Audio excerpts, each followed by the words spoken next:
we might cut it there and then go on a little farther in a minute.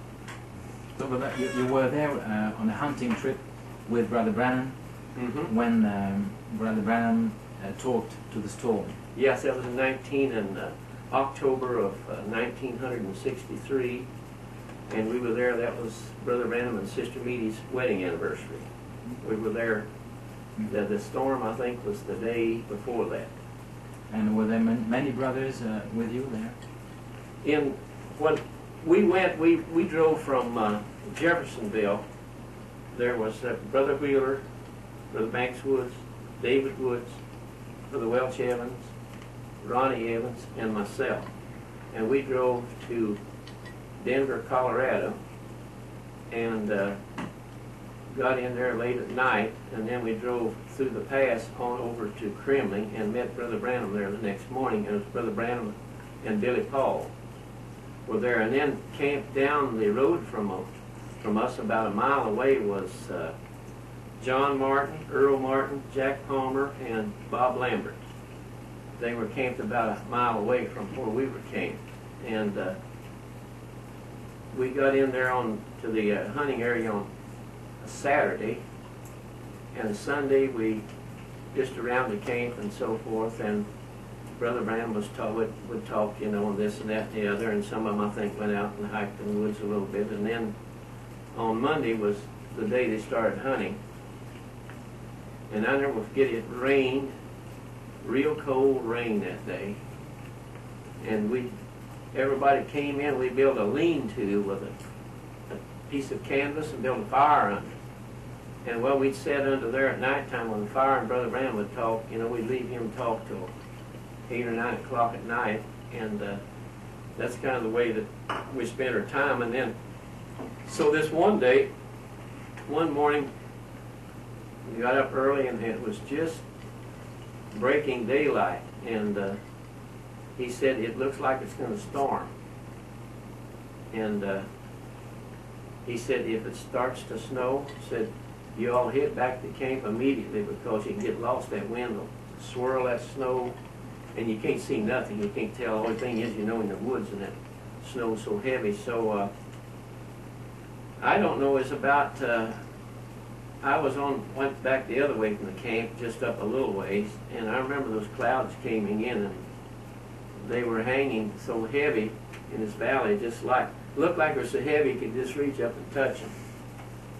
Yeah, they were just black, and I told somebody if I'd had a stick, you could punch a hole in them. I believe the water would have run out of them when they were so heavy. But anyway, they were so heavy across there, and you just couldn't see nowhere hardly. And then, within an hour's time, they just parted, like Brother Branham said. He said, clouds part and go back where you come from. They just parted and went back, and the sun shone forth. And I know that sun was so bright, I think some of them, they got their faces sunburnt up there in the sun. You know, the sun is bright up there today. The altitude made it kind of cold. And then that evening when he came in, he came in and said something happened today that he'd wondered all his life. And I don't know, he never did say what it was. Because he saw Sister Meady back as a young person. And then we often thought, this is just my thinking, we often thought, could a man speak to the elements like that and they obey, like when Jesus was on the water? That's what you were thinking at that moment? Yeah, I mean, it's just thought, you know. And so it was quite a time. And then, but Brother Branham didn't say anything about what he had experimented that day. No, but I know the day, I've got to back up just a little bit, because the day before this happened, hunters were all leaving and going out. The game warden had come in, and some of them had radios, and they said it was going to come a storm, and it was just leaving, going out. Everybody left. Even the other brothers who were in the other camp, they left. And we were up there by ourselves. And so that was the day before, and that evening he was talking about, said, now if it does come a storm like they're thinking, says, you get right back to camp. And we were the only ones left there in that area.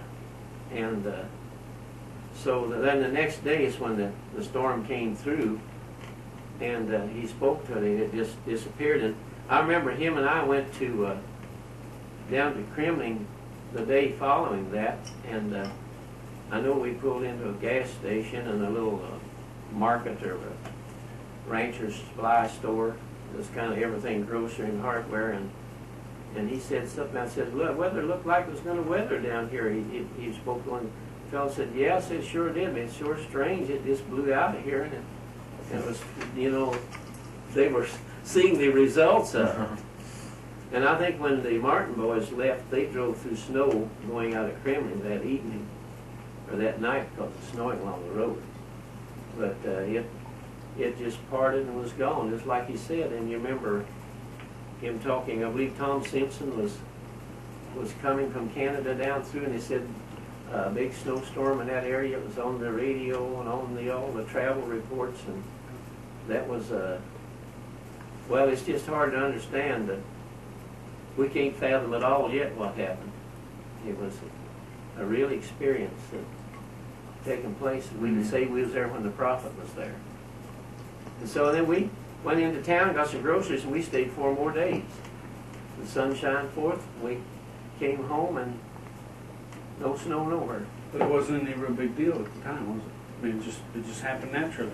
Yeah, you could say that, but when you stop to look back at the way those clouds were, and just whoosh, gone. But he didn't make a big deal out of it. No.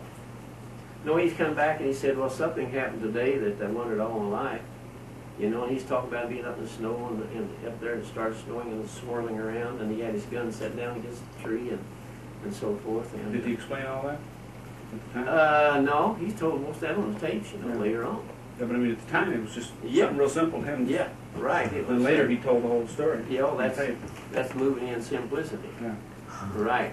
Amen. Okay.